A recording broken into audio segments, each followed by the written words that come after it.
Bonjour, bonjour, merci de nous retrouver ce matin. Nous sommes bien évidemment le vendredi 7 février 2025 et c'est toujours avec beaucoup de plaisir que nous vous retrouvons. Chers amis téléspectateurs, on ouvre ce matin, une fois encore, une autre parenthèse de cette matinale qui vous accompagne tous les jours, du lundi au vendredi. Rachidat Biamaman, je suis votre humble serviteur. Et oui, restez avec nous de 7h à 9h et c'est parti. Ça va être un bon cocktail, un bon mélange d'informations, d'actualités, un bon mélange d'événementiel également, des rendez-vous à prendre. C'est aujourd'hui. Restez avec nous. Bonjour, ma grande Jennifer Sachivi, ça va? Bonjour Rachidat Biamaman, je vais bien et vous? Vous êtes tout en rose. C'est la couleur de l'amour, comme on dit. Nous sommes en février. Nous sommes en février et le 14 février n'est pas loin. Alors, de quoi on va parler ce matin, chers amis téléspectateurs? Au menu, nous allons rendre hommage, bien entendu, à Willy Millon, qui nous a quitté, le créateur du Nujiou, nous a quitté il y a tout juste quelques jours des suites d'une maladie. On salue ce matin le génie créateur de ce jeune homme, pétri de talent, mais parti très tôt. Restez avec nous pour en savoir un peu plus. Au menu également, chers amis téléspectateurs, des artistes à découvrir. Nous en avons une belle brochette par ici ce matin. Anna Fambo sera des nôtres. C'est une jeune artiste, également pétrie de talent. Elle sera là pour nous parler de son parcours, de sa vie d'artiste, de ses challenges au quotidien. Et bien d'autres artistes fouleront, viendront par ici, viendront sur ce plateau. Et vous le savez, chers amis téléspectateurs, le rendez-vous à prendre également, c'est celui des événementiels. Le rendez-vous à prendre, c'est celui des événements à venir. Et nous avons avec nous quelques promoteurs d'événements par ici. Les détails, c'est dans un moment. Et vous le savez, les vendredis, c'est passant. Mon cher, mon bien-aimé, mon estimé frérot, que j'appelle affectueusement Pat. Patrick Djossou, bonjour, bonjour. Bonjour Rachidat Biamaman. Ça va ce matin? Ça va, la pleine Toujours forme. la bonne humeur, n'est-ce pas? La bonne humeur et Allez. la pleine forme. Et la pleine forme. Vendredi, c'est culture. Et quand on parle, quand on se retrouve ici les vendredis, on se détend, bien entendu. Oui, tout à oui, fait. on se lâche un peu. C'est le dernier jour de la semaine de travail. Oui. Et c'est normal, n'est-ce pas? On sent déjà le week-end à plein nez. D'accord. Mais avant le week-end, il y a le bulletin d'information. Avec vous, Jennifer Sachivi, on y va. Tout de suite, c'est parti pour une bulletin d'information.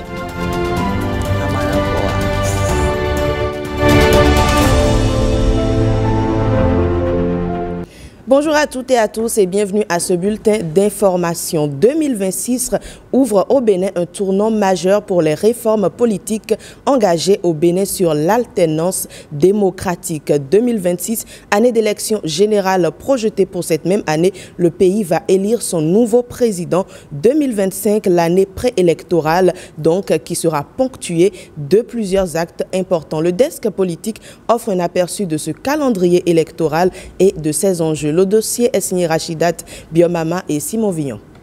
Janvier 2026 pour les élections législatives et communales. Avril 2026 pour l'élection du duo président de la République, vice-président de la République. D'abord, l'identification des électeurs.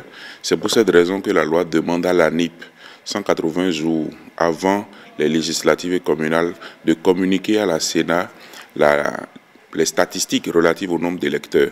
C'est ça qui permet à la Sénat de prendre toutes les dispositions au plan logistique, au plan matériel pour commencer à préparer les élections.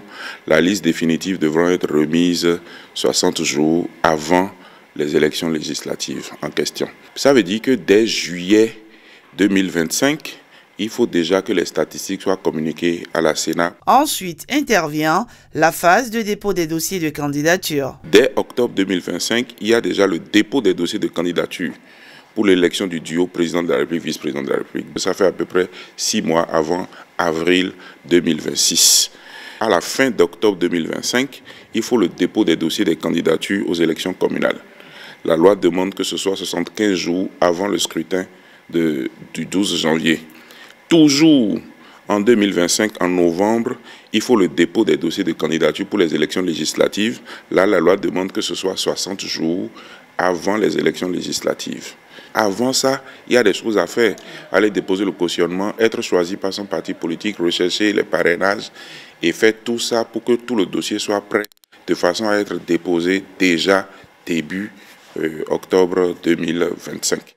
Au lendemain de Noël, soit le 26 décembre 2025, la campagne électorale pour les législatives et les communales débute et celle de la présidentielle se tiendra fin mars 2026. 2025 sera nécessairement une année intense, éventuellement agitée et j'espère pas une année de tension.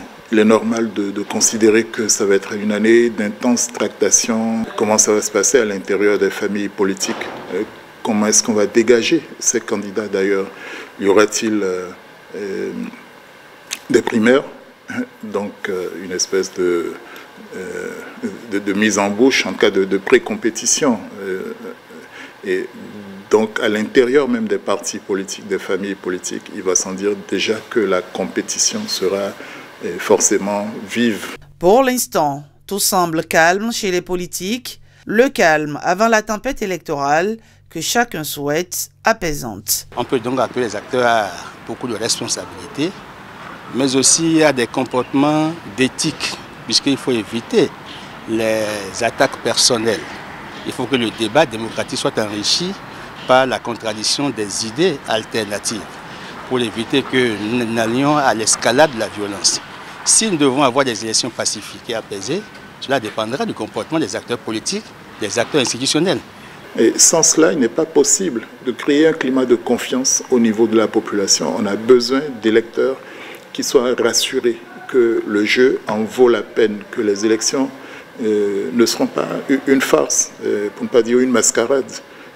Pour le chemin que notre pays a accompli jusque-là, ce serait dommage de régresser. Un message qui mérite d'être internalisé par tous. Le Bénin accueille le Togo, la Côte d'Ivoire et le Niger, tous ces États bénéficiaires du projet COSO, projet de cohésion des régions nord du Golfe du Guinée. À ce forum ouvert sur la cohésion sociale, la délégation malienne ainsi que des PTF et les membres du gouvernement. Reportage. Quels sont les pas qui ont été franchis? Qu'est-ce qui reste à améliorer pour que la présidence prochaine de la Côte d'Ivoire, que cette présidence se déroule encore mieux que ce que nous on a connu avec le Togo et le Bénin. Le présent forum du COSO, Comité régional de coordination du projet de cohésion sociale des régions nord du Golfe de Guinée, est l'une des activités marquantes de la présidence du Bénin. Votre mobilisation sans faille pour ce forum régional est une preuve éloquente de notre détermination à tous à bâtir ensemble des sociétés plus unies et plus résilientes. À travers cette plateforme de concertation et de collaboration, nous poursuivons plusieurs objectifs essentiels. Le thème du forum « Gouvernance locale et cohésion sociale dans les régions nord du Golfe de Guinée » est d'une pertinence indéniable. Il nous invite à examiner ensemble la gouvernance locale dans nos 5 pays et ses implications pour la consolidation de la paix et du vivre ensemble. Enfin, je tiens à souligner que ce forum est l'un des derniers actes marquant la présidence du Bénin à la tête du COSO. Malgré la situation sécuritaire dans certaines régions du nord Bénin, la Banque mondiale révèle et apprécie les progrès significatifs du pays en matière de bonne gouvernance et de cohésion sociale. Plus de 648 000 personnes ont bénéficié des infrastructures socio-économiques et climatiques qui ont été mises en place dans le cadre de ce projet à présent. Plus de 10 000 membres des associations ont été formés au niveau des villages et cette dynamique se poursuit pour justement faire en sorte que plus de 2300 sous-projets puissent continuer dans leur mise en œuvre. D'une manière globale, le Bénin, la Côte d'Ivoire, le Ghana et le Togo, bénéficiaires du projet COSO, ont acquis des pistes rurales, des centres de santé, des écoles. De même, éleveurs et agriculteurs sont en synergie à en croire les populations bénéficiaires. Toutefois, les enjeux de cohésion sociale restent plus que jamais d'actualité. Les représentants des pays membres ainsi que le Mali et la Banque mondiale vont donc approfondir les questions cruciales de la bonne gouvernance et ses impacts sur la durée. C'est dans le respect des traditions et un engagement pour les réformes que Mariam Diaouga, ministre conseiller aux affaires sociales et au travail, a lancé sa tournée de vulgarisation des actions gouvernementales. La ville de Niki marque le début de cette mission où elle a rencontré la cour impériale avant d'aller vers les citoyens. C'est avec enthousiasme que Mariam Diaouga, ministre conseiller aux affaires sociales et au travail, a lancé sa tournée de vulgarisation des actions gouvernementales. Pour ce premier acte symbolique, elle a choisi Niki, sa ville natale, où elle a d'abord reçu les bénédictions de la cour impériale avant d'échanger avec la population. Je ne pouvais pas commencer cette tournée sans venir prendre les bénédictions auprès de l'empereur qui a beaucoup prié pour nous, pour le Bénin, pour le président Patrice Talon, et qui a dit qu'on a été effectivement honoré à travers ma modeste personne. La délégation se dirige ensuite vers le domicile de l'imam central de Niki afin de recevoir ses bénédictions.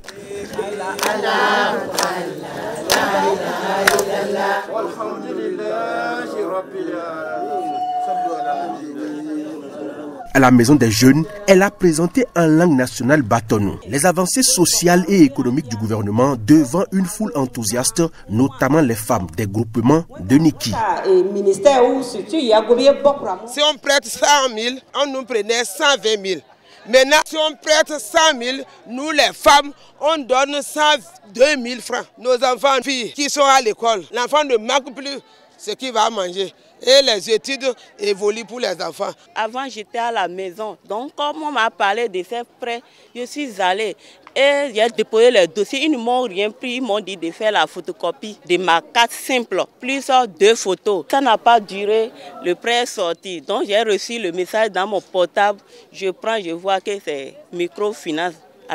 Des femmes qui s'en sortent, qui sont aujourd'hui autonomes à travers ce projet-là. Vous avez vu l'appui aux artisans, des artisans qui ont fait des témoignages à travers bien sûr les aides et tous les programmes de renforcement de capacité, de formation de ces artisans-là. Le gouvernement de son excellence, le président Patrice Talon, a mis l'homme au cœur de sa gouvernance. La journée s'est poursuivie par une rencontre avec les acteurs politiques de la ville visant à renforcer l'unité autour des réformes en cours. On a rencontré les partis qui soutiennent les actions du chef de l'État pour une synergie d'action. Parce que, comme vous le savez, l'année 2025 appelle notre engagement formellement. Expliquer un peu c'est quoi le rôle d'un ministre conseiller, comment ils peuvent être utiles pour vraiment m'accompagner dans ma mission. Prochaine étape, Sinandé et Bebereke, où Mariam Diaouga poursuivra sa mission d'écoute et de sensibilisation auprès des populations. Descente du ministre Yves Kouaro-Chabi dans les locaux de l'école de formation médico-sociale de Parakou. Il a tenu à fouetter le moral des cadres de l'administration de cet établissement de formation objectif davantage de performance. Abdoulafou Idrissou, Dorcas Tito Tchaledji.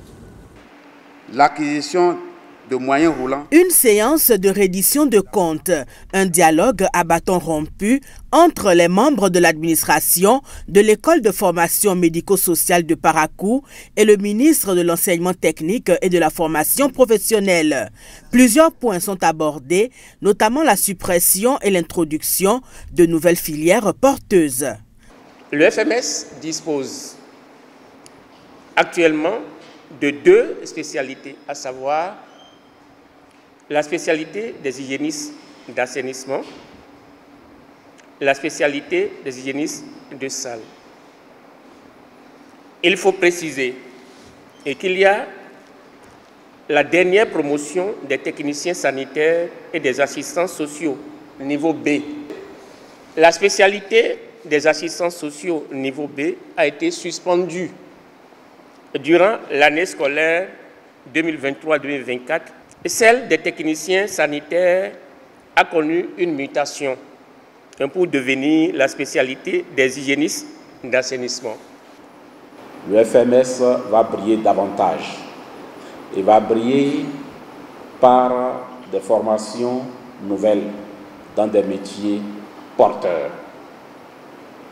Nous avons ouvert de nouvelles filières, nous allons en ouvrir d'autres Et vous verrez qu'il y aura encore plus d'engouement que par le passé. Parce qu'avant, s'il y avait d'engouement, c'est parce que ceux qui sortaient de l'ENIAB étaient récupérés.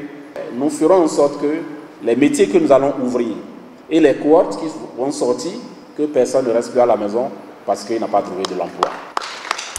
Cette démarche responsable vise à garantir la qualité de la formation et à favoriser l'insertion professionnelle des apprenants. Cette séance de travail a permis à la délégation ministérielle de répertorier les doléances, de constater les difficultés rencontrées par l'administration et surtout d'encourager ses membres à redoubler d'efforts.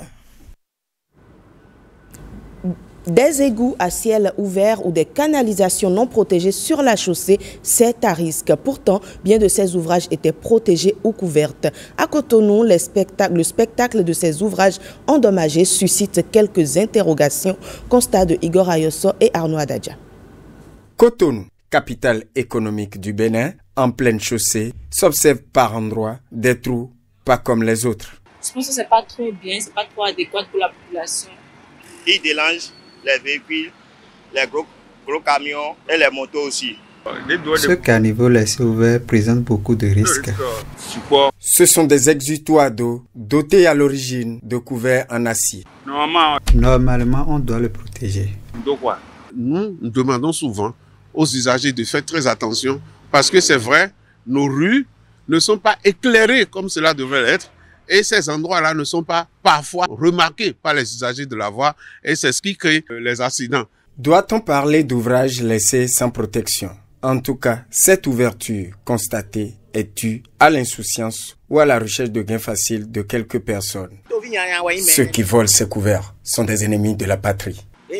Ça, c'est de l'incivisme. Quand quelqu'un s'en va prendre ça pour utiliser. Et quand vous faites ça, on peut vous amener à la police. Ou les responsables du quartier, lorsqu'ils remarquent qu'il y a de ces personnes-là qui volontairement enlèvent les couverts des carnivaux, eh bien on peut les signaler. Comme le prétendent les usagers de la route, la disparition des couverts rend la circulation difficile.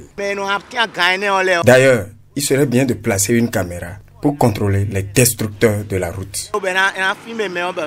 Il y a les tests qui prévoient que lorsque vous créez de dommages à la route, vous êtes responsable et vous devez indemniser. Et donc, ces personnes, si on les surprend, c'est qu'on va les amener à réparer la route et à essayer d'éviter de créer des dommages. Mais ce à quoi nous appelons, c'est qu'il n'est pas bien que la route, qu'on dépend des milliards pour construire, que nous-mêmes, nous prenons notre main pour encore détruire ces routes-là, parce qu'en réalité, c'est notre impôt, c'est de l'argent de nous tous. Et si cet argent-là restait, l'État pouvait aller faire autre chose avec que d'être en train de faire l'entretien des routes pour des routes qui n'ont pas encore atteint l'âge de dégradation. Ces trous béants en pleine chaussée constituent de potentielles menaces pour les usagers de la route. Hier, 6 février, c'était la journée mondiale sans téléphone portable. Peut-on s'en passer? Pendant une journée, à Kandi, les utilisateurs donnent leur avis. Ils se sont prononcés au micro de Judikaël Aena et Ousmane Baparapé. Journée sans téléphone portable, très peu de personnes pourront respecter ça. On arrive très difficilement à s'en passer. C'est très important aujourd'hui. Tout c'est l'Internet, les téléphones portables, les appareils numériques.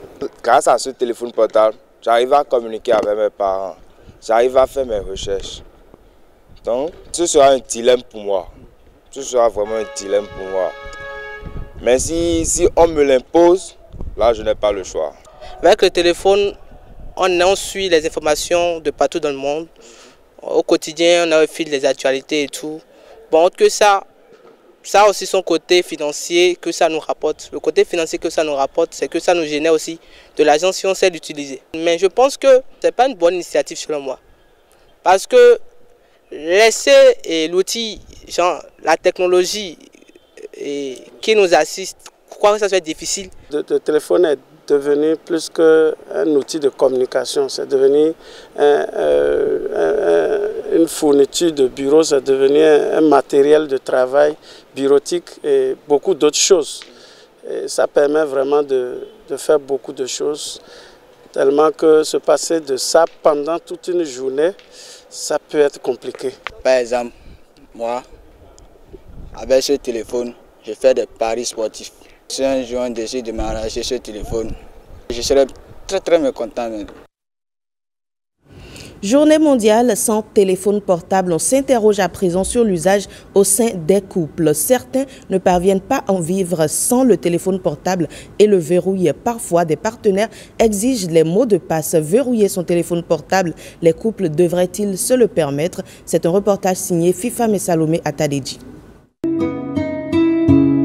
Le téléphone de son partenaire est très tentant. Il est là, parfois juste à côté. Difficile de résister à l'envie de comprendre ce qui se passe dans le téléphone de celui avec qui Hermione partage sa vie. Mais hélas, difficile voire impossible d'y accéder. Ce téléphone est toujours verrouillé. Quand je touchais à son téléphone, il criait non, donne-moi mon téléphone. Bon, il me suivait partout. Je ne me disais même pas son code de téléphone. Mais ça, c'était avant. Aujourd'hui, Rock laisse sa partenaire accéder librement à son téléphone. Et mon mari, il verrouille son téléphone, mais pourtant j'ai assez. Je pense qu'il a changé. Cela n'est pas sans conséquence. Parfois, il suffit d'un message indélicat pour que sa partenaire s'enflamme. Il y a aussi des jeunes filles qui provoquent et tout. Donc, toi, si tu prends le téléphone, tu ne comprends rien des messages que la fille a laissés. Tu te lèves et tout, tu te caches quelque part, tu pleures. Après les explications et tout, tu vas voir que bon, rien n'est là. C'est l'une des raisons pour lesquelles certaines personnes préfèrent garder leur partenaire à l'écart de leur téléphone. Mon portable est toujours verrouillé. Elle n'a pas accès à mon téléphone. Mais c'est juste de principe parce que je n'ai pas accès à son téléphone. C'est mieux de ne pas fouiller le téléphone de son homme.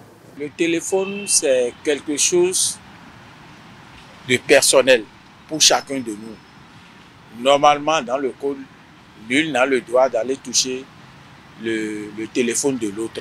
Pour d'autres, verrouiller son portable, c'est pour les infidèles. C'est à cause de la prostitution. On est mariés et on a des copains. Plusieurs copains. Voilà. Faut dire la vérité.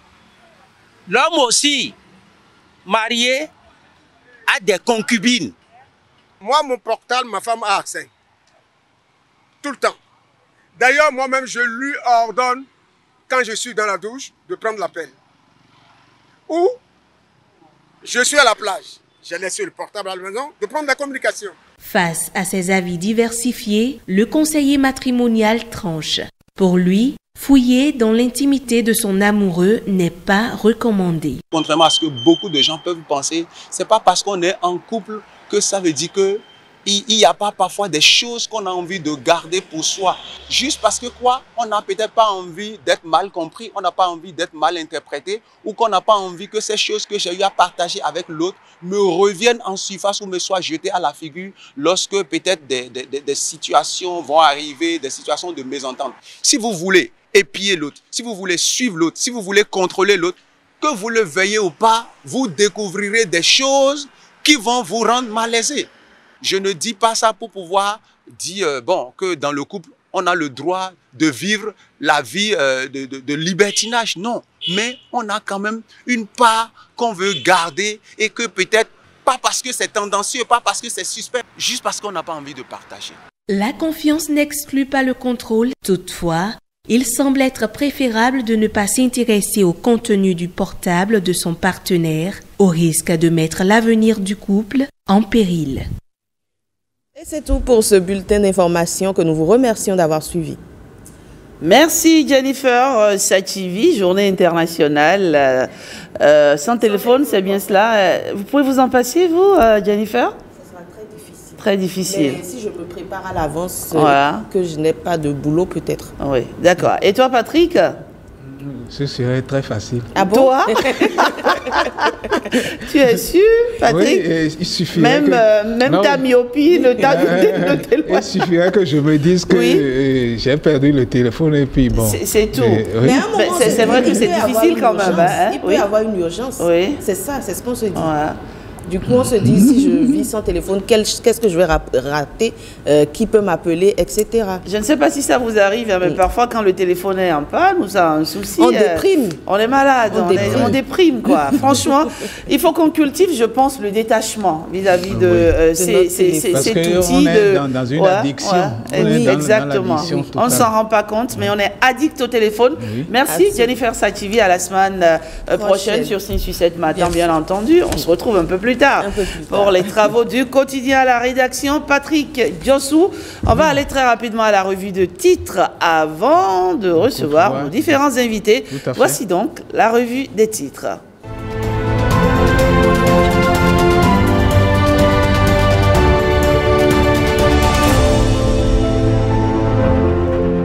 Alors, que disent les journaux ce matin? 3 actualités font le chou gras de nos quotidiens ce matin. Il y a bien entendu cette décision de la Cour constitutionnelle sur une supposée nouvelle république. Et ensuite, il y a cette subvention de l'État accordée aux pèlerins, 700 millions de francs CFA.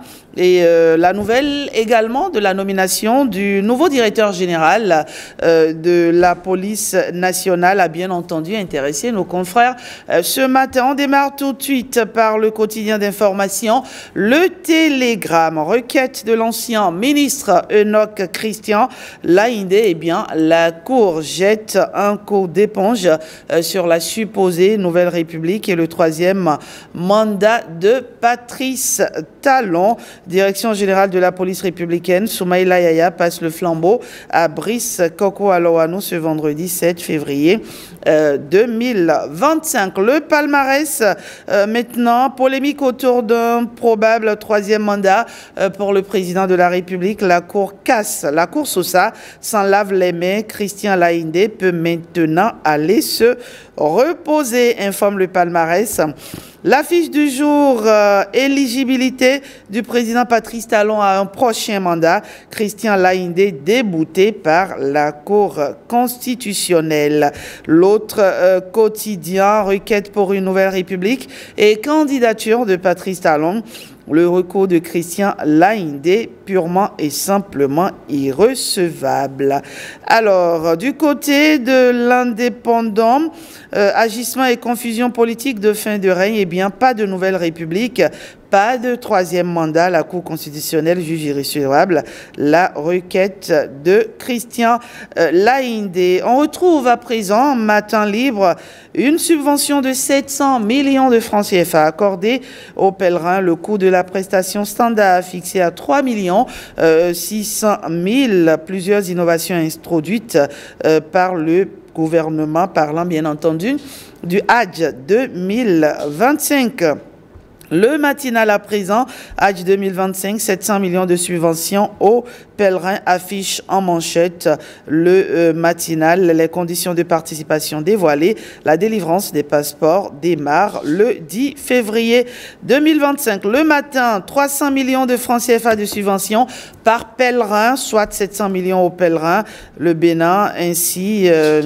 le Bénin fait un bond qualitatif dans l'organisation du pèlerinage. Le pays émergent, le cadeau de Patrice Talon aux fidèles musulmans, une subvention de 700 millions accordée aux pèlerins. Voyons voir du côté du quotidien les 4 vérités. C'est plutôt l'actualité liée à Adrien Rungweji qui intéresse nos confrères des 4 vérités. Le patriarche Karim Urbain da Silva s'adresse à Adrien Rungweji.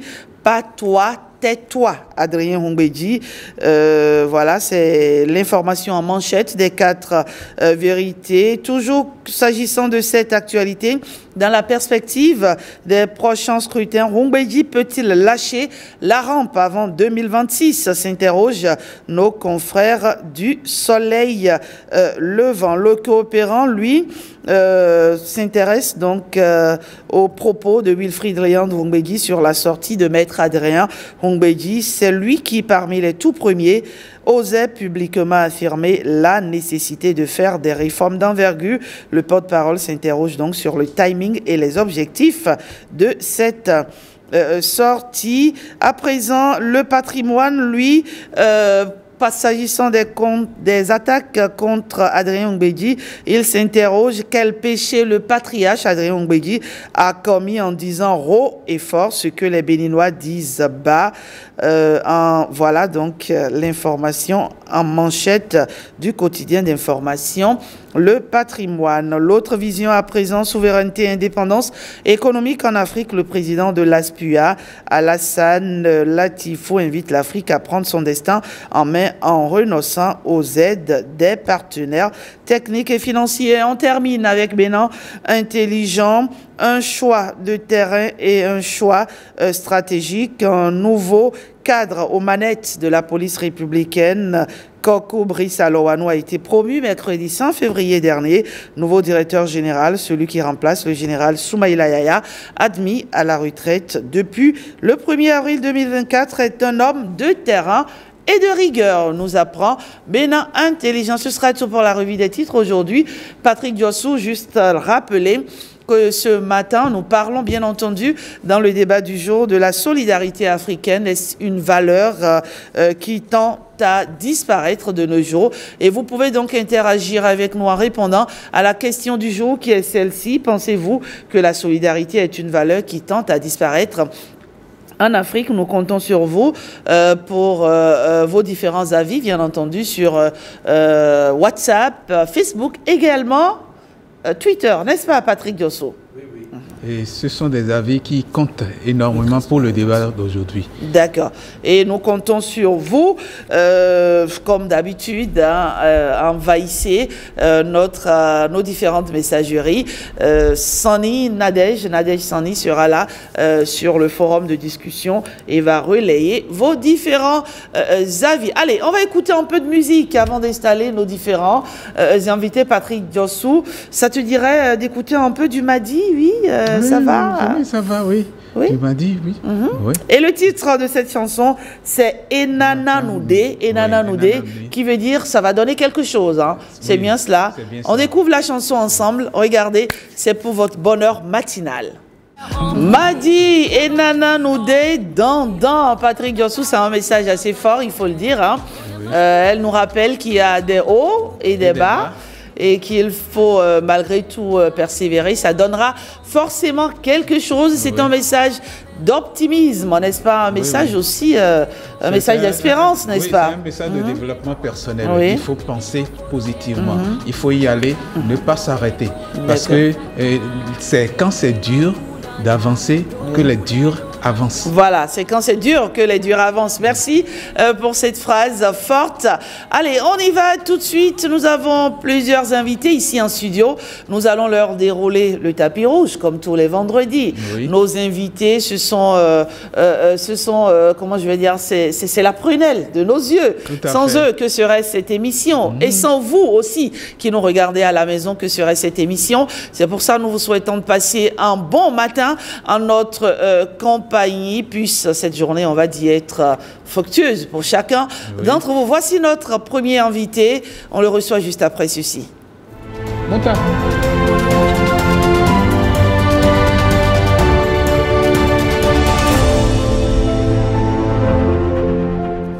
Mouta est notre premier invité. Nous allons le découvrir. Mouta, il est artiste, musicien. Patrick Diossou, un peu de musique. Hein, oui. Mutawakiru Alassane, alias Mouta, c'est un artiste musicien qui nous vient directement de la France. Il est à Bordeaux, je crois. Oui, c'est bien ça. Installé à Bordeaux totalement depuis des années? Depuis combien de temps? Depuis 17 ans. Depuis 17 ans. Oui. Donc bientôt 18, l'âge de la majorité. Ah oui, c'est ça. Presque. Ouais. D'accord. 17 ans en France. Et Mouta a pu creuser toute la musique, a pu créer un lien avec le Bénin, avec sa musique. Et il nous vient avec... Il y a plusieurs morceaux. Il y a le premier morceau qui m'intéresse, c'est Innocent. Pourquoi Innocent? Innocence.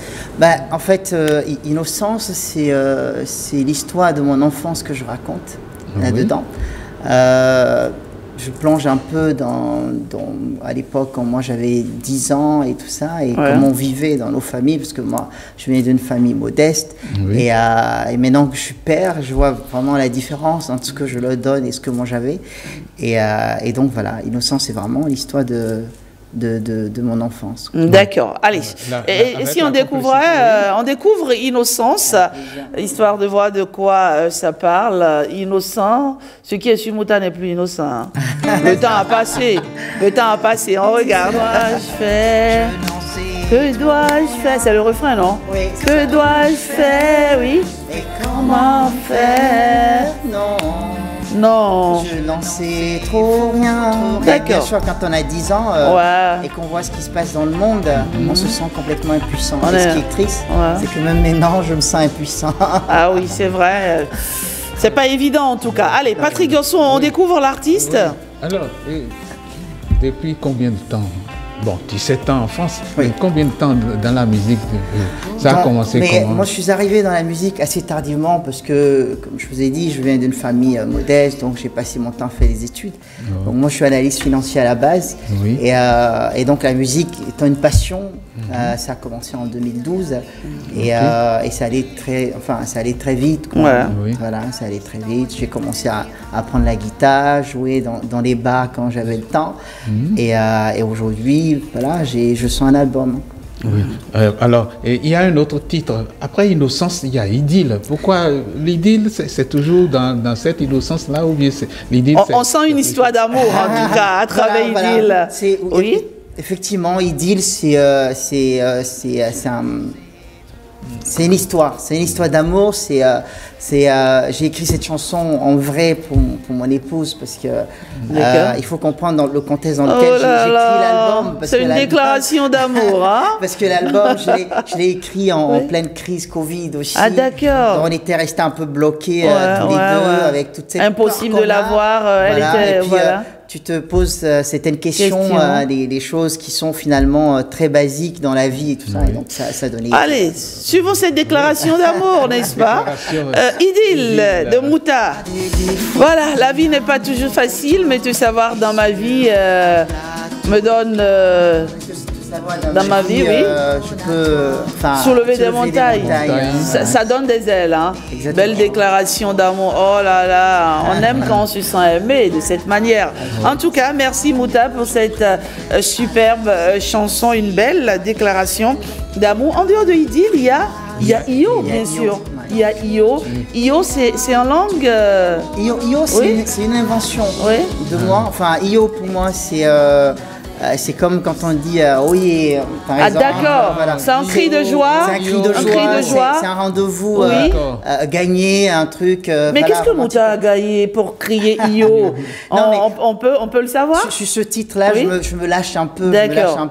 C'est très festif. Je parle encore d'amour, voilà. D'accord. Très festif, un rendez-vous avec la charmante dame. En fait, c'est vraiment un travail artistique. D'accord. Pour dire ça y est, j'ai un rendez-vous, je suis content, voilà, c'est ça. Ok, d'accord. Allez, Io, pour vous. Voilà, c'est une musique raffinée, j'ai envie de dire, de recherche, une musique de recherche. Ça fait plaisir à entendre, ça fait plaisir aussi à regarder de toute façon. Allez, un album de 11 titres pour vous, cher Mouta. Un album lancé le 10 janvier dernier. Exactement. Un album en promotion, sans doute déjà. Un album qu'on peut découvrir sur les plateformes. N'est-ce pas? Oui. On peut déjà y aller, liker, donner le maximum de force à l'artiste que vous êtes. Et quelques vues déjà, en tout cas, sur vos plateformes. Ça promet, n'est-ce pas? Absolument. Et la promo, ça se passe comment? Ça se passe très bien. Absolument bien. Là, je prépare une tournée cet été de sortie d'albums et tout ça. Ici ou outre-mer? En France. En France, d'accord. J'espère finir à Cotonou. J'espère. Alors, on parle ainsi des projets, n'est-ce pas? Des spectacles à venir. Autre chose encore? Oui. Non, à part les sorties d'albums. Les sorties d'albums, oui. Ça, et, j'invite les téléspectateurs à découvrir mon environnement. J'espère que ça leur apportera la joie voilà, que j'espérais. Oui, en tout cas, oui. Est-ce que Mouta passe régulièrement au Bénin ou bien c'est... depuis quelques années, oui, je descends régulièrement. D'accord. D'accord. Écrivez juste M-O-U-T-A sur YouTube et vous le retrouvez. Assurément.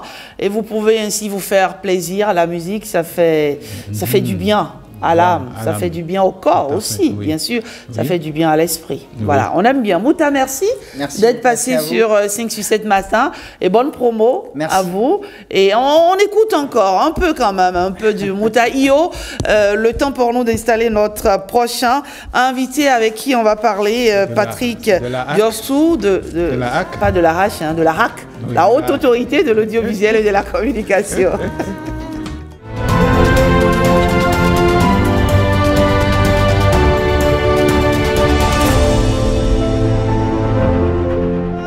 Maintenant d'un ouvrage avec Camus, Olivier Cressel. Il est auteur, historien et collaborateur externe honoraire de la Haute Autorité de l'Audiovisuel. Il nous amène un bijou. C'est un ouvrage, Patrick Diossou, de recherche historique et d'investigation journalistique. Oui, tout à fait. C'est un ouvrage de 176 pages, un ouvrage constitué de 3 parties et chacune des parties contient 3 chapitres. Et c'est un ouvrage qui nous plonge dans les méandres de la HAC, la Haute Autorité de l'Audiovisuel de la Communication. J'y arrive. Et Cressel est un spécialiste de la HAC parce qu'il a travaillé. Il est, je dirais, un expert, un collaborateur externe de la HAC pendant des années. Et il est historien. Donc, ce mélange a donné cet ouvrage. Bonjour, Cressel, Marius. Cressel, Olivier Camus. Bonjour, monsieur Patrick Diossou. Alors, la HAC face aux élections présidentielles au Bénin. Pourquoi simplement face aux élections présidentielles au Bénin? Alors, nous avons trouvé que quand on parle des élections au Bénin, beaucoup pensent que c'est seulement la Cour constitutionnelle ou la Sénat qui s'y intéresse. Mais pour la consolidation de la paix en Afrique et partout ailleurs, il faut d'autres institutions. La constitution de notre pays, la constitution du 11 décembre 1990, a prévu une autre institution de contre-pouvoir et c'est la HAC. Elle joue un rôle que beaucoup de personnes ignorent. Elle joue un rôle dans la consolidation de la paix. Vous savez que pour qu'il y ait la paix, il faut que l'information soit bien traitée. Il ne faudrait pas que tout soit dit sur les ondes.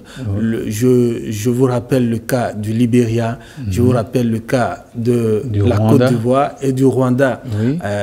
Des informations maltraitées peuvent troubler la paix, peuvent entraîner le pays dans l'impasse. Cela nous a amené à réfléchir un peu sur ce que fait la HAC. D'accord. Voilà. Alors, vous avez réfléchi sur ce que fait la HAC, vous avez pu répertorier. Vous avez dit que c'est 6 élections. La HAC a pu couvrir 6 élections présidentielles. Oui, la HAC est installée en 1994. Oui. Donc, de 1994 à 2021, c'est-à-dire la dernière élection présidentielle, ça fait 6 élections. L'élection présidentielle de 1996, l'élection présidentielle de 2001, celle de 2006, et puis celle de 2011, de 2016 et enfin de 2021. À chaque élection, il y a un problème à résoudre par la HAC. À chaque élection, il y a une difficulté à laquelle la HAC doit faire face. Les élections ne se ressemblent pas. Les élections ne se ressemblent pas du tout. Et nous avons voulu analyser les périodes d'élections présidentielles parce que pour ce qui concerne l'élection présidentielle, la circonscription électorale, c'est toute l'étendue du territoire national. Donc le danger est plus grand. Et il y a que... si on ne sait pas prendre ses gardes, le pays peut basculer aussi facilement. Alors que pour les autres élections, c'est la circonscription électorale, c'est parfois un ensemble de communes ou la commune. Vous voyez, donc l'enjeu n'est pas aussi grand. Voilà. D'accord. Alors, enjeu très grand, ouvrage grand par cet enjeu. Et qu'est-ce qui permet à tout lecteur de s'intéresser, toute personne de s'intéresser à cet ouvrage pour en faire une lecture? Nous avons lu, c'est facile à lire. Ça, je le dis aux téléspectateurs, c'est très facile à lire. Mais qu'est-ce que vous allez pouvoir dire aux téléspectateurs pour qu'ils puissent courir vers cet ouvrage? Ce document-là, cet ouvrage, ça doit intéresser tout Béninois. Oui. D'abord, c'est le guide d'orientation de tout conseiller à la RAC. D'accord. Il faut s'inspirer du passé pour pouvoir prendre des décisions au présent et anticiper sur l'avenir. Oui. Donc, tout acteur de la RAC doit s'intéresser à ce document-là, comprendre ce qui a été fait avant lui, et ce qu'il peut faire maintenant. Et tout acteur des médias, vous l'avez lu, je voudrais inviter Madame aussi à lire, parce qu'il y a un comportement à développer pendant la période électorale. Et tout journaliste doit le savoir. Oui.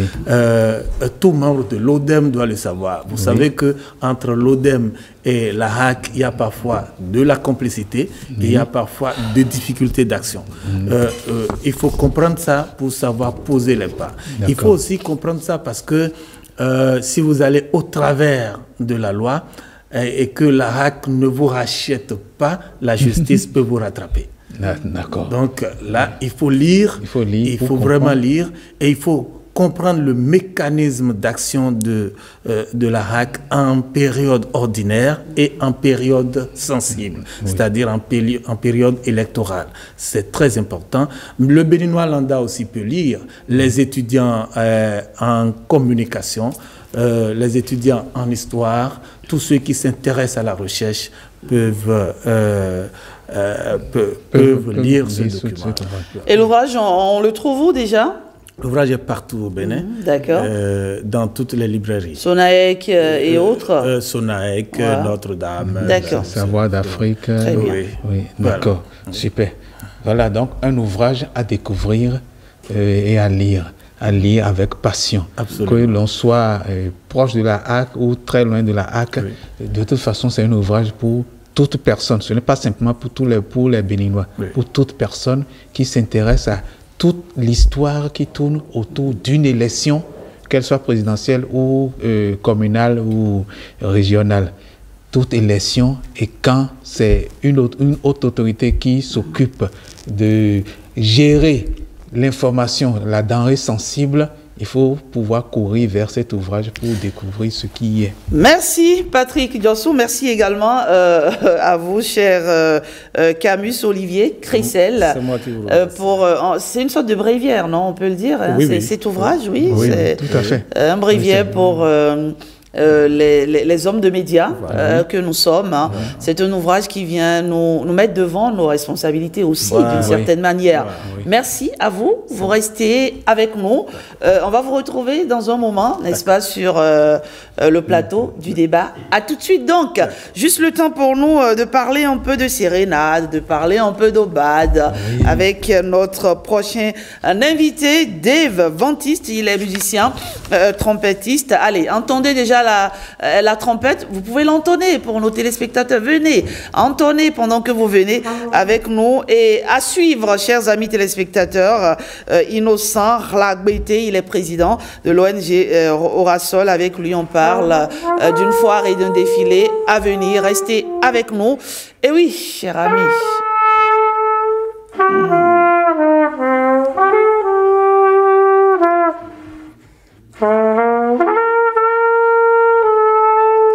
Quand il me prend dans ses bras, il me parle tout bas. C'est pas ça? C'est pas ça? Ça, c'est la mais j'ai cru avoir... Non? Ah oui, ça c'est La vie en rose. Oui, c'est de Michel Thor, non? Je pense, hein, si je ne me trompe pas. Allez, bonjour, cher ami. Bonjour. Ça va bien? Ça va Dave Vantiste, vous êtes musicien, trompettiste. Patrick Diossou. Oui, il est musicien, trompettiste et il est là pour un projet. C'est un projet qui est spécial, un projet au gré du vent. un projet qui parle d'Aubade, qui parle de sérénade. Au gré du vent, qu'est-ce que le projet veut montrer, ce projet au gré du vent? Ça parle de quoi? Ce projet, c'est particulièrement pour accompagner. Oui, allez-y. Particulièrement pour accompagner les couples. Je veux dire que, par exemple, quand vous êtes un homme et que vous voulez faire une surprise à votre femme, voilà, nous sommes là pour vous aider, d'accord. vous accompagner. Vous allez compter fleurette à sa belle, vous lui chantez la sérénade, vous lui dites combien son homme l'aime ou combien sa femme l'aime, hein, parce qu'il n'y a pas que les hommes qui le font, nous aussi on sait le faire. Exactement. Hein. Voilà. Bien sûr. Que ce soit l'homme, que ce soit la femme. Dans les deux sens. Dans les deux sens. Aubade, c'est le matin, à l'aube. Oui. Sérénade, le soir. C'est le soir, d'accord. Le soir au crépuscule. Donc, le matin, vous venez, puis il y a un test qui est dit. Oui, bien sûr. Il y a un slam. Oui. Est-ce que c'est pas un slam commun, non? Non, non, non. Chacun, oui, voilà. Ça dépend du message déjà qu'on veut faire passer. Oui. D'accord. Alors, j'ai un slam ici que je voudrais essayer avec toi. Oui. Un slam, le titre c'est « Des atouts comme habits ». Vous allez reconnaître de qui je parle. Oui. Des atouts comme habits. On y va, David.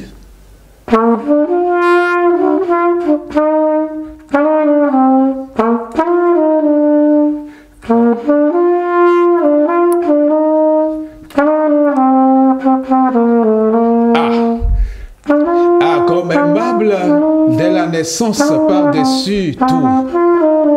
B comme bienheureuse en son enfance en tout. I comme impeccable durant son adolescence partout. A comme admirable et admiré surtout. T comme talentueuse avec beaucoup d'atouts. O comme onctueuse pour l'onction divine pour tout. U comme ultra chic dans ses habits.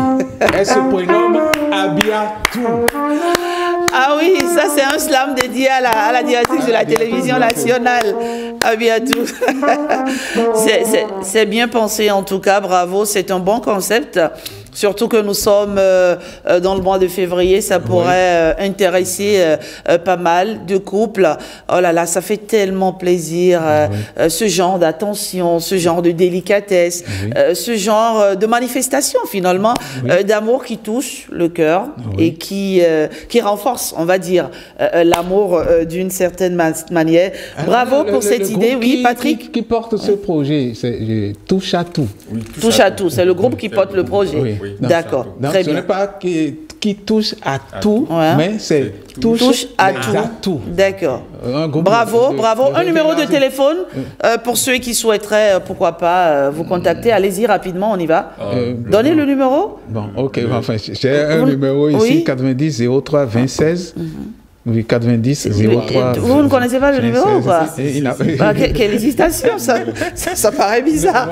Non, rappelle le numéro rapidement, 90 03 26, parce que je lui avais dit, il ne faut pas. Bon, c'est pas grave, c'est pas grave. C'est le mois de l'amour. Allez, c'est une occasion de faire plaisir aux proches, à ceux qu'on aime. Et son amour, on ne le manifeste pas forcément à un homme ou à une femme. Son amour, on peut le manifester à un frère qu'on chérit, à une sœur qu'on chérit, à un parent qu'on chérit simplement. Donc, merci. Le vendredi prochain, enfin, ils sont en train de fixer un rendez-vous à tout le peuple pour la fête de la Saint-Valentin. La Saint-Valentin. Et ça va se passer où? Non. Voilà. Dans chaque maison. Ceux qui désirent.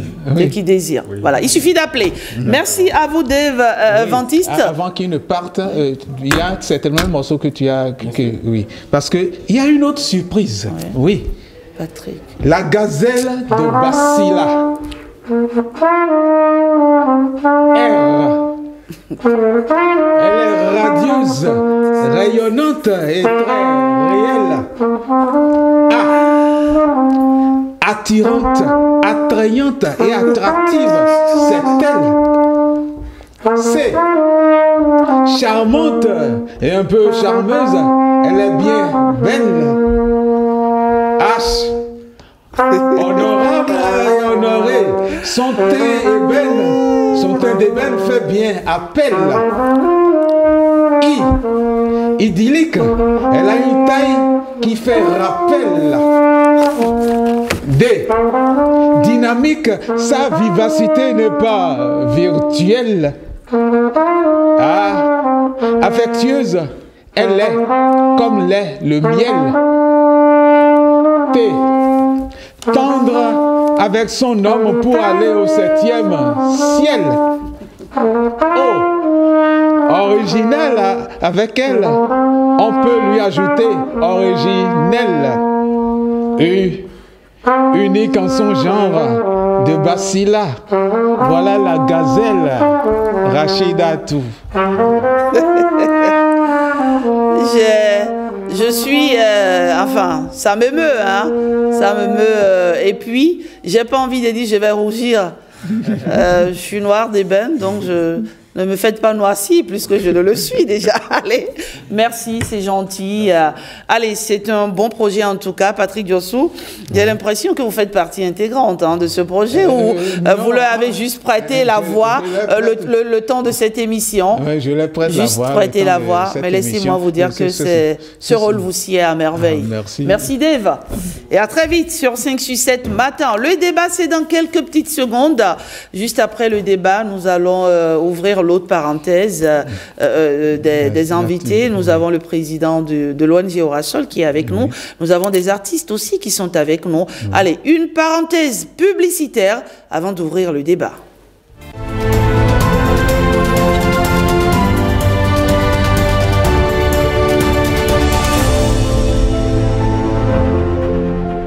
Grosse question à l'entame de ce débat. La solidarité africaine est-elle un mythe ou une réalité?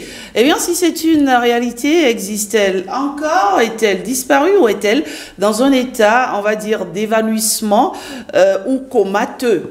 On en parle ce matin avec mes invités. Ils vont opiner donc sur la question. Et vous le savez, vous pouvez interagir avec nous en répondant à la question du jour. Elle est celle-ci. Pensez-vous que la solidarité est une valeur qui tente à disparaître en Afrique? Répondez à la question. On va retrouver dans un moment Nadège Sani pour le relais de vos différents avis. Alors, nous avons avec nous ce matin Ariane Haïté, bonjour. Bonjour, ma chère. Merci de partager ce plateau. Avec nous, vous êtes juriste, sociologue, spécialiste des sciences du mariage et de la famille. En face de vous, nous avons Camus Olivier Crissel. Voilà, vous étiez là il y a un instant. Merci de rester avec nous. Sylvestre, là aussi.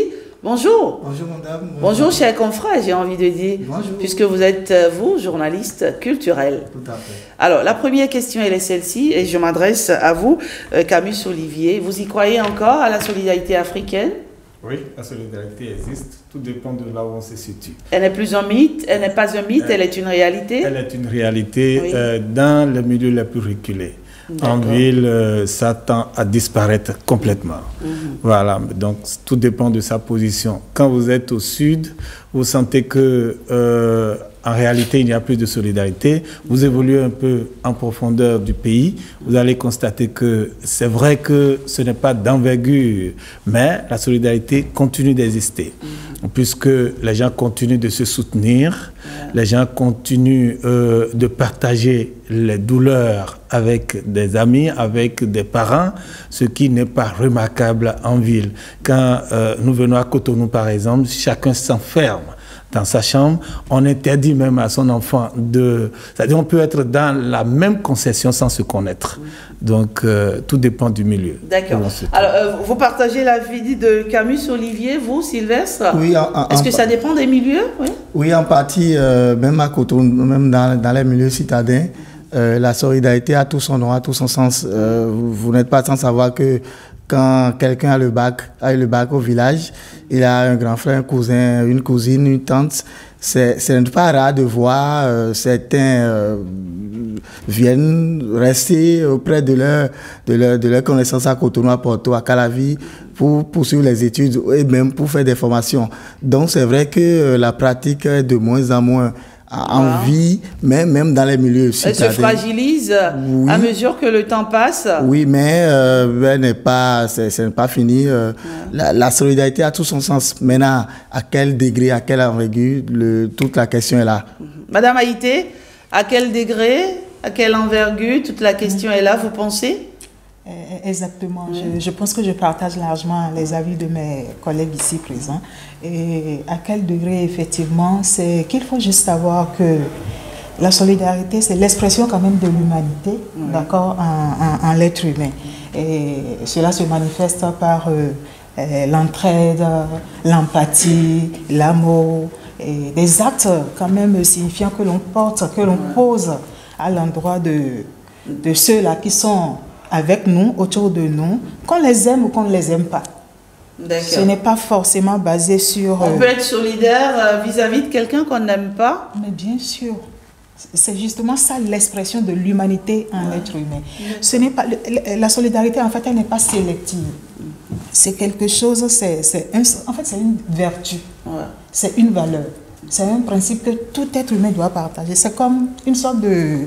les juristes ont l'habitude de dire non-assistance à personne en danger. Voilà.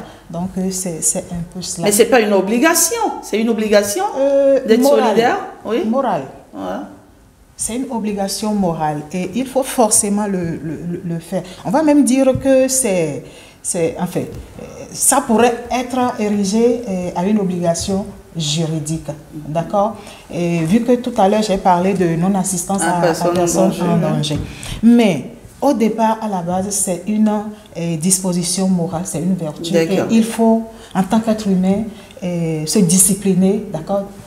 Discipliner son esprit à pouvoir aller vers l'autre, lui porter assistance. Obligation aussi, Camille Olivier? C'est une obligation. Oui. La société vous contraint même à être solidaire. Vous l'êtes chaque jour, mais on ne le sait pas. De quelle manière? Oui, quand vous portez, même ce matin, je vous ai trouvé solidaire. Ah oui? Au jeune qui a pris par ici avant nous. Vous lui avez demandé de donner son numéro de téléphone pour quelqu'un qui aurait besoin de lui. C'est de la solidarité parce que... Une sorte de main tendue, en fait. Voilà. Donc, la solidarité, c'est l'entraide. Donc, l'entraide. Quand l'un a besoin de l'autre, il faudrait que... Et vous avez posé une question à madame. Est-ce que on peut être solidaire envers quelqu'un qu'on n'aime pas? La société africaine nous exige même qu'on soit solidaire, qu'on manifeste notre solidarité envers quelqu'un que nous n'aimons pas et que tout le monde sait qu'on n'aime pas. Si quelqu'un a un décès, alors qu'on sait que vous êtes en rancune avec l'intéressé, vous avez l'obligation de l'assister pour qu'on ne vous attribue pas... C'est pas hypocrite, là? Que ce comportement soit hypocrite ou pas, vous avez devant la société prouvé que vous êtes solidaire. Ça, c'est vivre pour les autres et non pour soi. On ne peut pas vivre que pour soi. On doit vivre pour les autres et pour soi. Mais la société africaine nous fait l'obligation de vivre d'abord pour les autres avant de penser à nous-mêmes. Sinon, vous serez vilipendés, vous ne serez pas acceptés et quand vous n'êtes pas solidaire, vous ne pouvez pas attendre d'un autre un geste de solidarité. D'accord. Voilà. Finalement, cher Sylvestre, quand je l'entends, Olivier Camus, on a l'impression que c'est une sorte de donner et de recevoir. Dans cette chaîne de solidarité, en fait, vous donnez et vous en recevez aussi. Tout à fait. Et c'est un geste ce geste de solidarité, vous savez, c'est la manière de vouloir se comporter, voilà, qui fait que cette pratique tend vers la paix. Voilà. Sinon, beaucoup deviennent de grands quelqu'un, beaucoup deviennent de cadres dans des hautes institutions, mais n'ont pas forcément des parents directs, papa, maman, ayant des moyens. Et c'est juste une tante une sœur. Ou même une connaissance. Voilà. Qui s'est lié d'amitié. Des frères du même village qui ont soutenu à ce qu'ils deviennent ce qu'ils sont. Donc, moi, je pense que on veut copier, on veut se conformer aux principes occidentaux, et c'est ça qui fait que cette pratique tend vers ça. Sinon, la solidarité, c'est une obligation et c'est une vertu à cultiver. C'est une vertu africaine. Et ça aide à consolider les liens, ça aide à s'aimer, à consolider les liens. Et moi, je pense qu'il ne faut pas copier, il ne faut pas vouloir adapter tout ce qui vient d'ailleurs dans nos mœurs. Très bien. Et quand cette solidarité devient un peu comme une prise en charge, il y a des gens, par solidarité, vous leur venez en aide, mais c'est comme une corde à votre cou, vous le faites 1, 2, 3 fois, ça devient... voilà, ça devient une prise en charge, ça devient une habitude. Et quand vient le moment où vous ne pouvez pas le faire, vous devenez la bête à abattre, Madame Haïté. C'est courant, on le voit sous nos cieux. Bien sûr qu'on le voit. Oui. En réalité, c'est... comment je vais dire ça exactement? C'est une ignorance. C'est l'incapacité... C'est l'immaturité, j'allais dire. C'est de l'irresponsabilité de penser que vous venez chez quelqu'un, par exemple, et vous oubliez cette règle, cette formule de politesse qui dit « faites comme chez vous », mais en n'oubliant pas que vous êtes chez moi. Voyez-vous? Donc, du coup, on est enclin à porter l'assistance. En tant qu'être humain, c'est quelque chose de naturel, c'est spontané. Voyez-vous? Mais... je ne vais pas vous tendre la main et vous allez me happer, vous allez m'avaler. Mais ça arrive très souvent. Ça arrive justement, parce qu'on n'arrive pas à faire la part des choses. Parce que soi-même, on a cultivé une sorte de dépendance. C'est-à-dire, on se focalise sur les avoirs, sinon l'avoir de l'autre, sans chercher à se construire soi-même dans le détachement. Donc, c'est un peu ce que je pourrais dire. Alors, je vais vous conter une histoire, par exemple. C'est une histoire qu'on m'a contée aussi hier, d'accord? Alors, elle vient en aide souvent à un camarade de classe, perdu de vue, mais qu'elle a retrouvé à l'occasion d'une fête. Et donc, par solidarité, elle prend la décision de l'aider. Et 1 fois, 2 fois, 3 fois, 4 fois, c'est devenu une habitude. Le monsieur, il calcule, il fait bien son programme. Quand il sait que c'est la fin du mois, voilà, il lui envoie un coucou, bonsoir et tout, ne m'oublie pas. C'est devenu comme... c'est devenu une prise en charge, en fait. Et donc, quand elle m'a conté l'histoire, elle m'a dit, bah tiens, Rachidat, ça m'embête parce que là, je suis à bout de souffle. J'ai aussi mes problèmes, j'ai mes difficultés. Je l'ai aidé plusieurs fois, mais ça ne devrait pas être une prise en charge. Qu'est-ce que vous pensez de cette histoire-là, cette petite histoire? Quand ça devient répétitif, c'est embêtant. C'est embêtant et ce n'est plus de la solidarité. Il faut dire que la solidarité, c'est quand ça vient de vous-même. C'est-à-dire que promptement, vous décidez d'aller en aide à quelqu'un. Mais quand l'intéressé là vous devient une charge, il faut l'avouer. Vous pouvez même lui dire, monsieur ou madame, je ne suis plus disposé à vous accompagner. Parce que notre mentalité en Afrique et particulièrement au Bénin, c'est que quand quelqu'un est quelque part, il faut qu'il porte la charge de tout le monde. Dans ce cas, ce n'est plus de la solidarité. Et quand cet individu-là redevient ou chute, il ne voit plus les autres. Ceux qui l'avaient aidé, il ne les voit plus. C'est comme si lui, il est créé pour aider et les autres sont créés pour vivre de lui. Ceux-là, ce sont des parasites. D'accord, très bien. À ne pas confondre avec quelqu'un qui manifeste une solidarité. Celui qui tend toujours la main ne grandira jamais parce que sa main sera toujours en bas et celui qui veut lui donner quelque chose, c'est lui qui a sa main. Mais dans bien de cas, le jour où vous n'êtes pas en mesure de manifester ce geste de solidarité, dans bien de cas, vous devenez voilà, la méchante de l'histoire, on va dire. Oui, parce que si le devoir n'est pas moral, vous n'avez pas agi par solidarité. Vous avez agi donc par obligation ou vous avez agi par amitié. C'est quand c'est moral, c'est vous-même qui vous décidez de dire de venir en aide à quelqu'un. Oui. Mais quand ça devient une obligation, non, vous pouvez le faire par amitié ou vous pouvez vous retrancher à ça. Madame Haïti, est-ce que vous comprenez ça, vous? C'est-à-dire, vous l'aidez, vous êtes solidaire vis-à-vis de ces difficultés, vous l'aidez une fois, 2 fois, 3 fois, plusieurs fois en tout cas, mais le jour où vous n'y arrivez pas, pour lui, c'est que voilà, vous n'avez pas la volonté, occultant le fait qu'il peut vous arriver, vous aussi, d'être en position de ne pas pouvoir l'aider. Alors, je pourrais dire que je comprends, même si je ne partage pas ce point de vue, cette attitude-là. Je comprends parce que généralement, c'est ce qui se passe. D'accord? Et en fait, on ne devrait pas dépendre, sinon, on va dire, envahir l'espace de l'autre. La solidarité, c'est altruiste. Donc, c'est dépourvu d'intérêt. Je le fais spontanément, je le fais avec le cœur.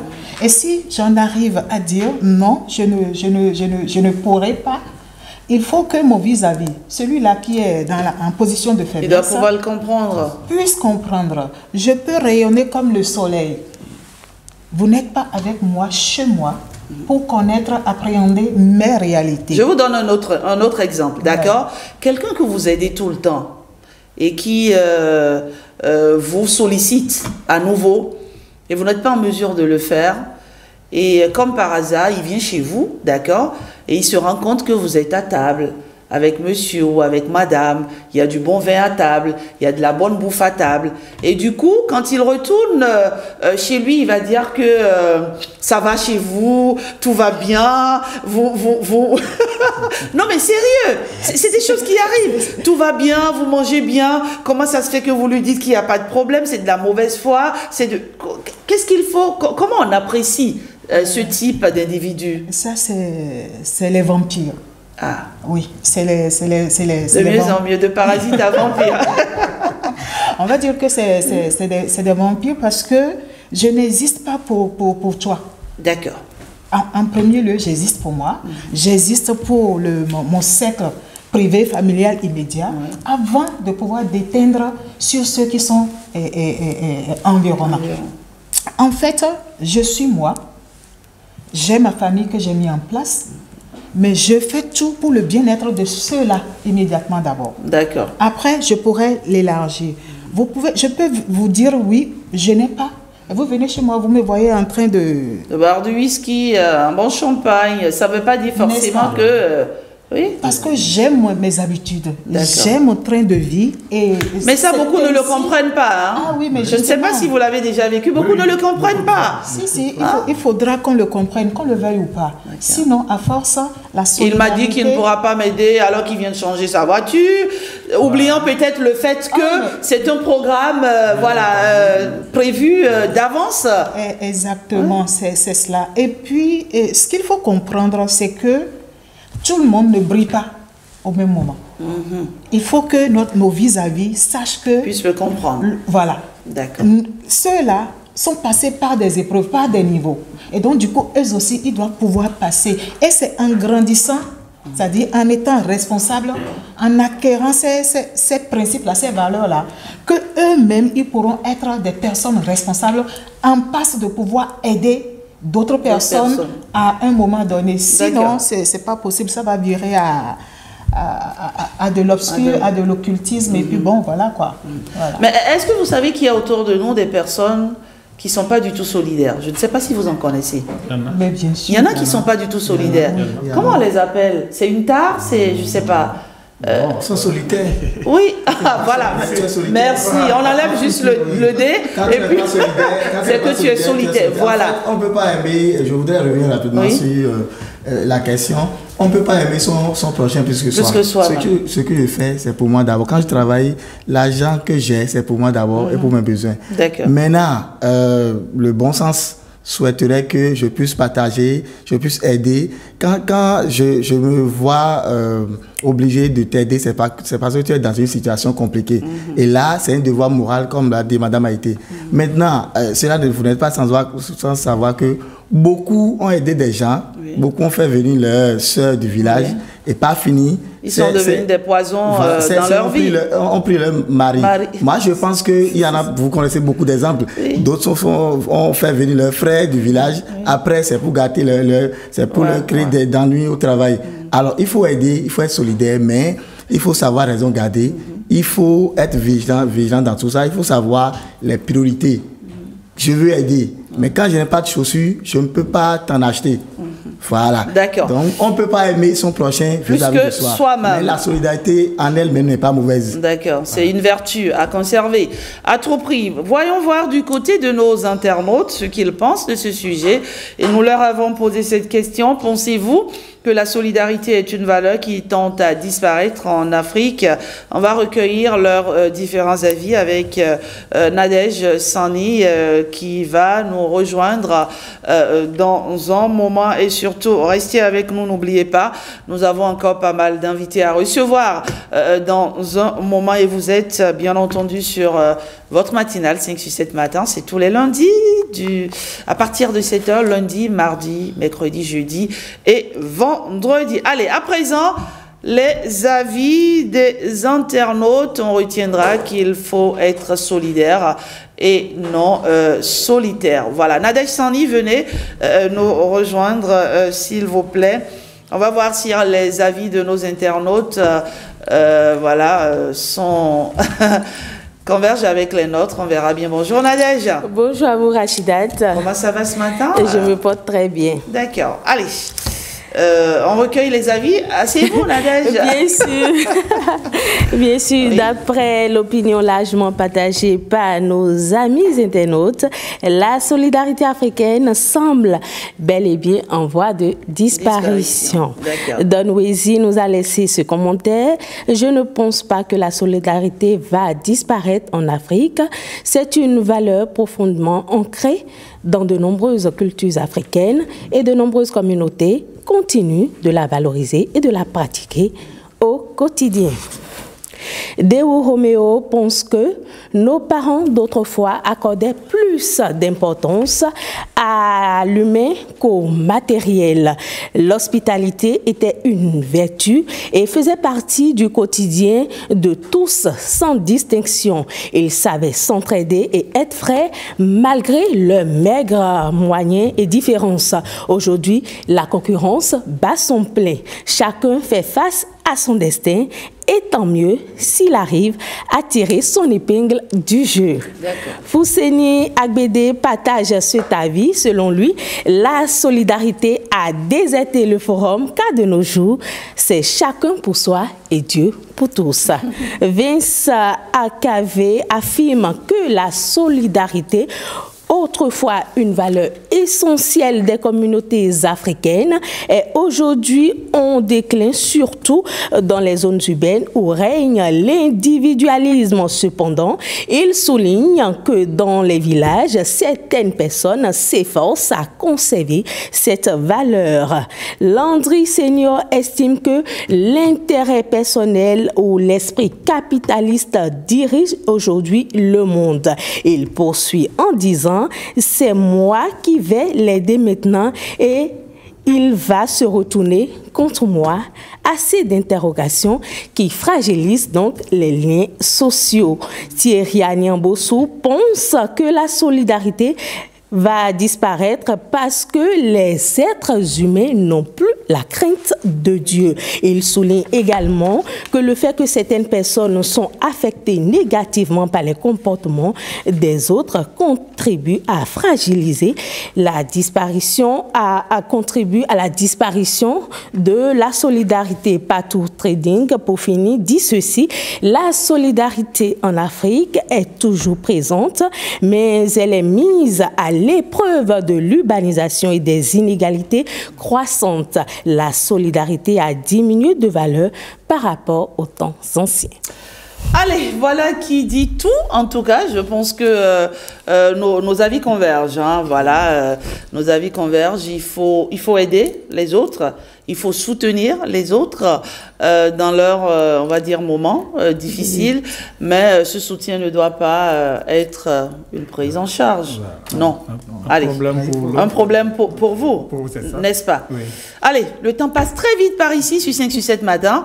Je vous remercie vraiment d'être resté avec nous, Olivier Cabus. Merci. Sylvestre, merci. J'espère que vous reviendrez ici sur le débat.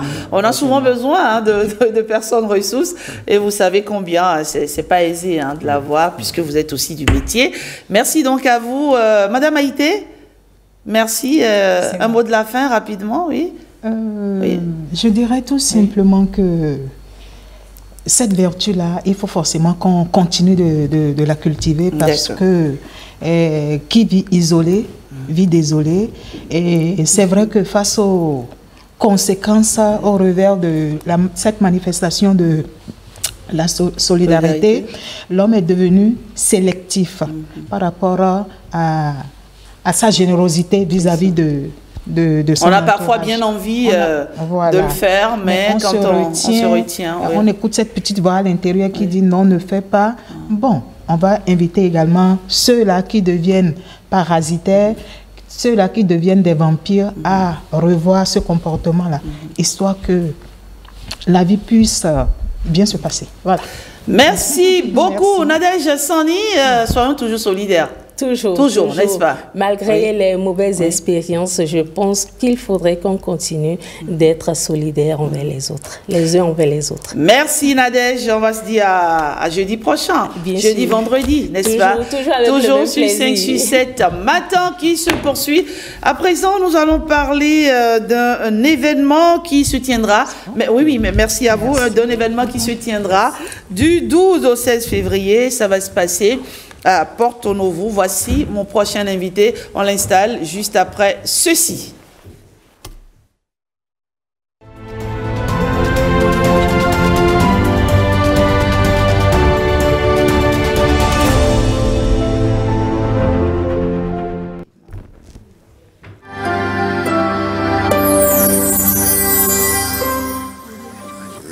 Annoncé dans l'événement qui se tiendra du 12 au 16 février à Porto Novo. On parle bien entendu d'une foire et d'un défilé de mode organisé par l'ONG Orasol, dont je reçois ce matin le président Innocent Khlagbete. Bonjour. Bonjour madame. Merci d'être avec nous ce matin. Vous êtes président de l'ONG Orasol, n'est-ce pas? Oui, bien sûr, madame. Et ce matin, vous êtes accompagné de Christian Rouilly-Enfodé. Oui. J'espère que je prononce bien. C'est bon. Allez, vous êtes chargé de projet FDM. Ouais. Comment on dit bonjour en goût? Bonjour en goût. On dit comment? Mikalo. Et je dois répondre quoi? Oh. D'accord, allez. Alors, pourquoi une foire et un défilé pour les artisans, monsieur Khlagbete? Oui. Bon, une fois et un défilé pour les artisans. Je vais laisser M. Christian, comme c'est lui qui est chargé du projet. D'accord. Et il va... Allez-y. Ouais. Merci beaucoup, madame. Nous avons initié cette activité, foire et défilé de mode, dans l'objectif de réunir les acteurs du monde de la mode et des artisans pour échanger, pour discuter, pour valoriser leur créativité et innovation au Bénin. Ce sont donc les objectifs que vous visez, parce que vous estimez qu'au Bénin, il y a un savoir-faire immense, n'est-ce pas? Oui. Aujourd'hui, vous savez, à travers certains événements, il y a vraiment des jeunes talents aujourd'hui à promouvoir et valoriser au Bénin à travers leur créativité et innovation. Donc, l'ONG Orasol a jugé utile quand même de réunir ces acteurs-là et pour créer un espace d'échange qui va leur permettre d'exprimer leur art. D'accord. Voilà. Et président, qui sont ceux qui peuvent prendre part à cette foire et à ce défilé? Bon, les artisans, et aussi les commerçants, et puis les sociétés aussi pour nous accompagner aussi, parce que c'est pour valoriser ce qu'ils savent faire. Le Made in Bénin, c'est la promotion du savoir-faire local que vous faites. Ça va se passer, je l'ai dit, du 12 au 16. Et où déjà? À Porto Novo. À Porto Novo, précisément où? Précisément en face de la direction départementale de la police républicaine. L'espace aménagé qui est tout juste à côté du pont. Donc voilà, c'est là. Très bien. Alors, est-ce que vous pensez qu'au Bénin, on fait suffisamment la promotion de nos produits locaux? C'est une question qui fait d'actualité. Aujourd'hui, c'est bon. D'abord, je voudrais au passage remercier le gouvernement qui fait beaucoup dans ce secteur-là.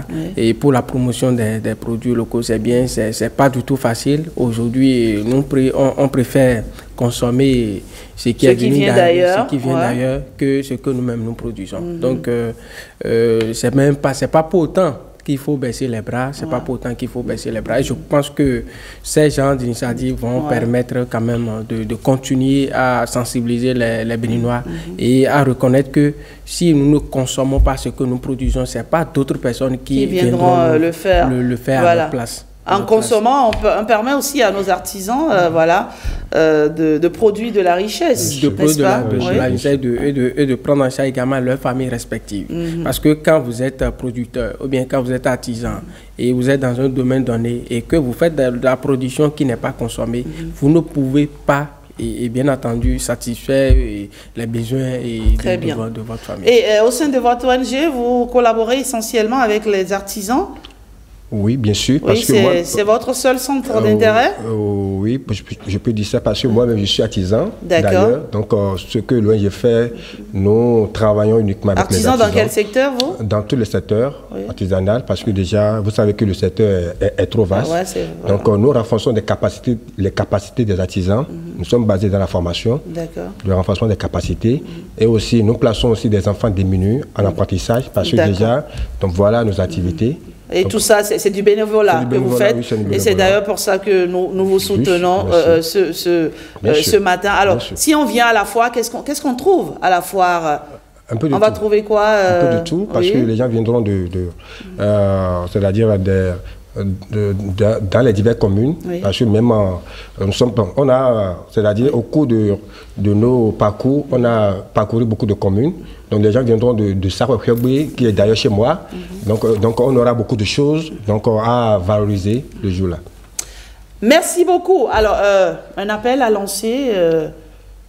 Un dernier appel à lancer. Merci bien. Je pense que nous, à travers cette émission, nous invitons tous les Béninois parce que ce n'est pas que des Béninois qui seront sur l'événement. Il y a des gens qui viendront d'un peu partout, au Togo, au Ghana, au Nigeria, un peu partout. Donc, nous invitons massivement les Béninois à effectuer le déplacement sur Porto Novo du 12 au 16 prochain pour vivre là, pour voir. Parce que sur cet événement, ce n'est pas seulement les artisans. Il y a aussi, nous aurons pratiquement tous les soirs des animations artistiques et culturelles. Il y aura pratiquement les soirs également défilés de mode où nous allons valoriser les créativités, les innovations de ces jeunes talents que nous avons au Bénin. D'accord. Alors finalement, votre message, on va finir avec un message en goût. Le président le fait ou c'est vous? Non, on va le faire. Oui. Président? Je vais aussi commencer. Je vais saluer quelqu'un d'abord qui est très cher pour nous. C'est-à-dire, je remercie beaucoup pour l'accompagnement du maire de la ville de Porto Novo. Qui est vraiment un monsieur qui vous soutient énormément. Donc, nous passons par ce canal pour monsieur Chama Yankouti. Vraiment, merci infiniment pour son soutien. Votre message en goût à présent, rapidement. Mais je ne comprends pas. Vous avez voulu qu'on parle en goût et là, du coup, il n'y a personne pour mais je vais y aller rapidement. Donc, Midondo me l'a pour. Bon, et Midondo me l'a souna, oui, mi basina mi. Naigbe mi wa télévision nationale dit. Mina me l'a pour. 12 au 7 déjà, besoin mercredi déjà kaka je segbe. Nous mi do bo info ate dao to bene gbaji bo na yi wa to hogbonu. Mi ve mele po na mi to awon o.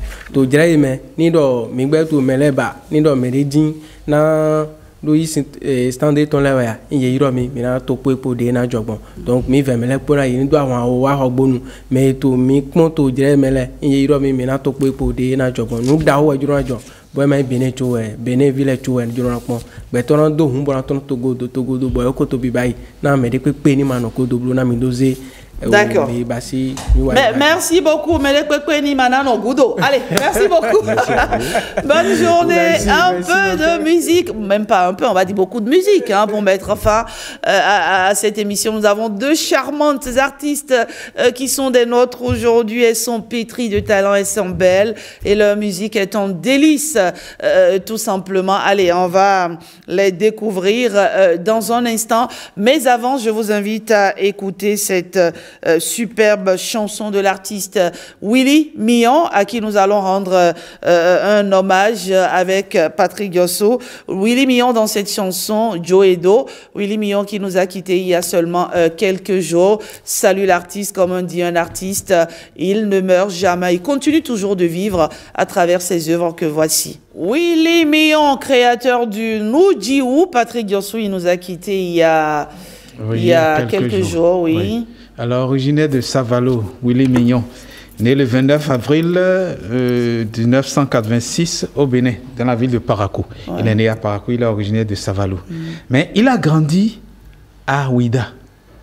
C'est ça, l'homme.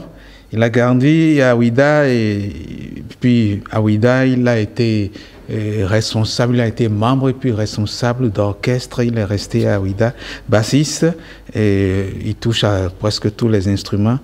Et le concept Nujiu, quand il est venu à Cotonou, il a créé. Il a créé Nujiu qui devait être soutenu par tous les artistes. Malheureusement, au Bénin, c'est comme ça que ça se passe. Quand c'est en Côte d'Ivoire, quelqu'un crée un rythme, tout le monde soutient, tout le monde danse sur ce rythme. Mais au Bénin, chacun crée son rythme. Donc, Nujiu a été créé et Nujiu est en train de partir, de mourir avec Willy Millon. Malheureusement, j'espère que Nujiu va être ressuscité. Voilà. Entre-temps, Willy Millon a créé aussi le koso. Le koso, c'est le gangan.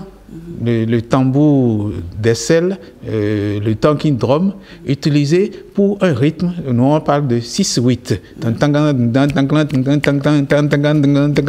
Bon, enfin, c'est... Bon, alors... Et Willy Millon a gardé en lui l'idée qu'il faut quelque chose qui soit original et qui soit pour le Bénin. Malheureusement, il en a parlé. Il n'a pas été vraiment suivi. C'est vrai qu'entre-temps, il y a eu quelques jeunes qui ont essayé de soutenir un peu le mouvement. Mais bon, ça n'a pas vraiment pris. Il a tenté plusieurs fois des retours sur scène qui n'ont pas été vraiment, on va dire, fructueux. Mais bon, on va saluer l'artiste aujourd'hui qui nous a quittés. Il nous quitte, mais il demeure dans nos cœurs. L'artiste, lui, il ne meurt jamais. Bravo, bravo, bravo en tout cas. Willy Millon, il aura marqué son temps. Et nous disons ce matin toutes nos compassions à la famille, n'est-ce pas, du disparu et à ses fans également. Voilà, aujourd'hui, il y a le Adja Piano aussi, qu'on devrait tous soutenir d'une certaine manière, et même déjà au sommet de l'État, parce que c'est un rythme, franchement, qui en jette, Patrick Diosso. Oui, c'est un rythme qui en jette, Adja Piano, et ça me rappelle aussi Toron qui est parti avec son Chink System, même si certains ont essayé de reprendre le Chink System, et c'est comme ça qu'on crée les rythmes, et puis ça part, et... ça reste simplement chez le créateur ou le concepteur et les autres n'embarquent pas avec ce rythme. Voilà, Patrick Diosso, c'était notre parenthèse. On a deux belles dames. On a deux belles dames. Qui ont certainement des rythmes à créer. Exactement. J'espère que ces rythmes vont pas. Anne Fambo, bonjour. Merci d'être avec nous ce matin. Conibo, Abatan et Manuela Armel, alias Conibo. Merci d'être avec nous ce matin. Un mot pour le décès de Willy Millon. Un mot à dire, oui. Anna Fambo. Vraiment, ça fait mal, mais bon.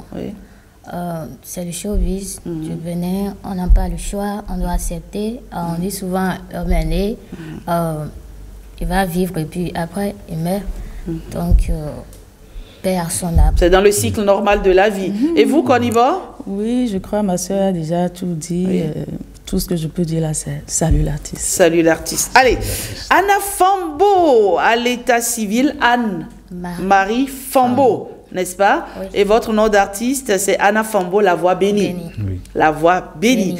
Et vous êtes née un 14 septembre, n'est-ce pas, 1998 à Dobo, précisément à Tota. Vous êtes artiste, chanteuse, compositrice et interprète, et vous faites dans le tradi moderne. On va permettre aux téléspectateurs de découvrir déjà cette première chanson, c'est Lonlon, n'est-ce pas, histoire de planter le décor. C'est la toute dernière sortie, n'est-ce pas? Lonlon qui veut dire amour. On regarde.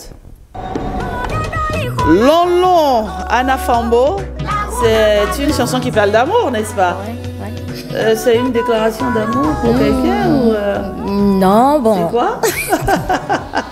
Oui, Anna. C'est juste une inspiration, hein. Oui. Donc, c'est juste, j'ai été au studio, j'ai vu que, bon, aujourd'hui, il y a beaucoup de couples qui se séparent simplement et ils ne savent pas comment demander pardon. D'accord. Donc, du coup, je me suis dit, ce message-là peut aider beaucoup de personnes à se pardonner. Et c'est donc pour dire, ne vous séparez pas. Voilà. Ne divorcez pas. Restez ensemble. Reviens-moi mon bébé. Reviens-moi mon amour. Lonlon. Allez, c'est du Adja Piano. Hein. Vous soutenez aussi le mouvement. Et c'est de ça qu'on parlait tout à l'heure, Patrick Diosso. C'est de ça qu'on parlait. Soutenir le mouvement.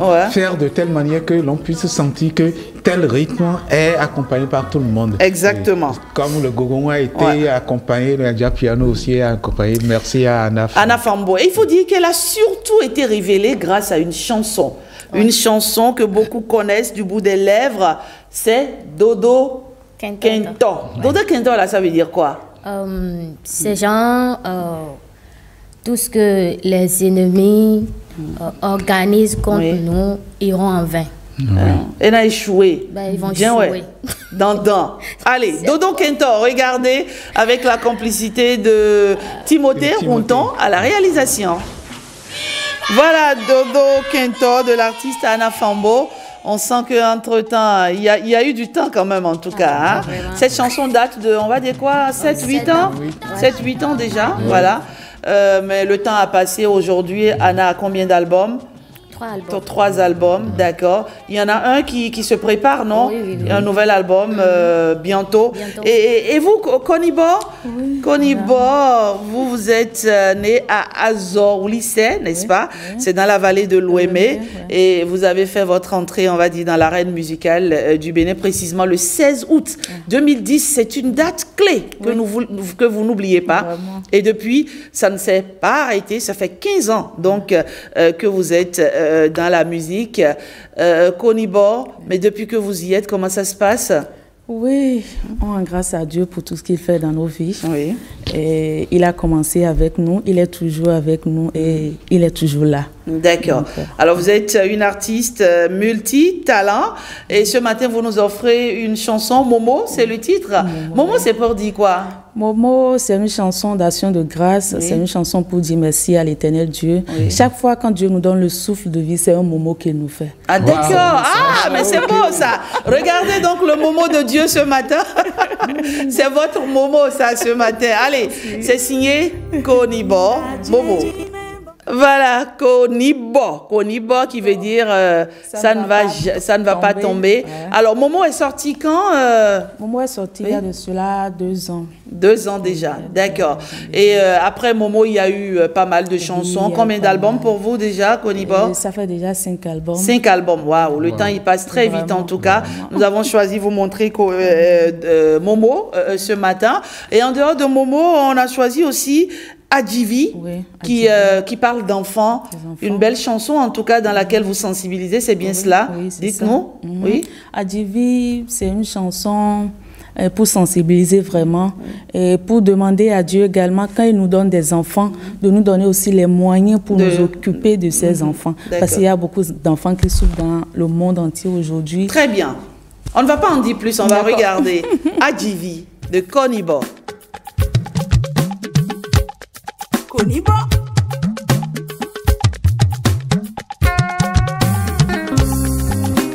Auto maman, petit la pour les parents Mblogo Somaya zone. Kodasha Anami anjivi mauche Bonami nu enda tojuna Ye mampianu de mi boba pome Masi seye do ye ni nuko Anami anjivi mauche Nami nu ena blodona Ye mampianu de mi boba pome Masi seye do ye ni nuko